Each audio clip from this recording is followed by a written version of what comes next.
Section 2 is over properties of matter. A property is an attribute, quality, or characteristic that describes matter. Properties can be either chemical or physical.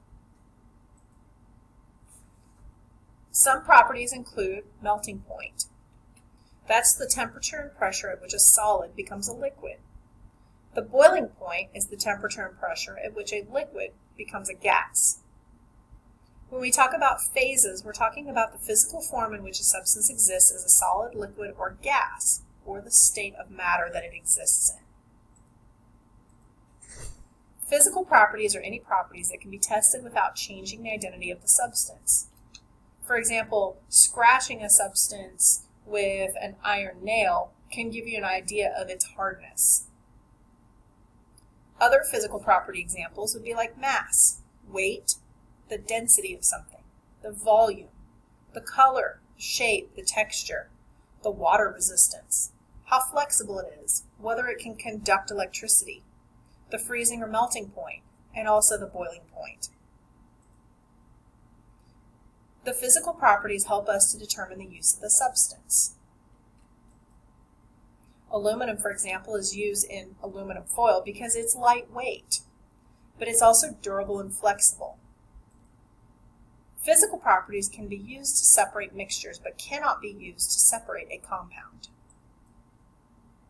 Density is one of the big properties that we are going to talk about and spend quite a bit of time in this chapter over. So density is a ratio. It's the ratio of mass to volume of an object. So we need to be able to calculate the mass and the volume of the object in order to calculate the density. The formula for density is density equals mass divided by volume. So we're going to do a little bit of algebra here. It's a physical property that's measured in grams per milliliter or grams per centimeter cubed, because as we learned last chapter, a milliliter is the same as a centimeter cubed. The density of a pure compound or element is a constant, meaning it never changes. So for example, if we have an unknown mineral sample in the science lab, we can actually calculate the density of it and find out what the identity of that mystery mineral sample is based off of its density, because nothing else will have the exact same density as that object. Pure water is always going to be 1 gram per milliliter. Here we can see this demonstration of corn syrup on the bottom. You can see a key is floating in here because it's less dense than the corn syrup, but it's more dense than the Dawn dish soap. And this is all more dense than water. The vegetable oil is less dense, which is why it's floating on top. The rubbing alcohol on top of that. So they're color-coded just so you can see the differences. They don't actually come in those colors necessarily.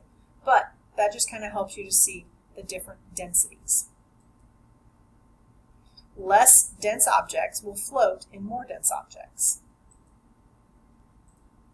Some chemical properties are properties that can only be tested by changing the chemical makeup of the substance. For example, flammability. Once you burn it, you can't undo that. Chemical reactivity. Does it react with a chemical or not? And its ability to rust, which is a chemical reaction. Also, toxicity is another chemical property. This can be used to separate mixtures and some compounds. For example, a centrifuge is a tool used to separate mixtures. It spins the sample of a mixture rapidly until the components of the mixture separate. The more dense substance ends up at the bottom and the less dense at the top. For example, here you can see they have centrifuged, they've spun out some blood in this test tube. Here you can see the red blood cells, and then there's the plasma. Distillation is a device shown that can separate components of mixtures with different boiling points.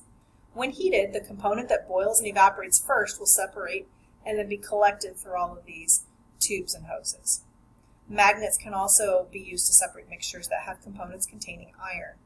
In this mixture of nails, the magnet attracts and separates the nails that contain iron from the nails that do not.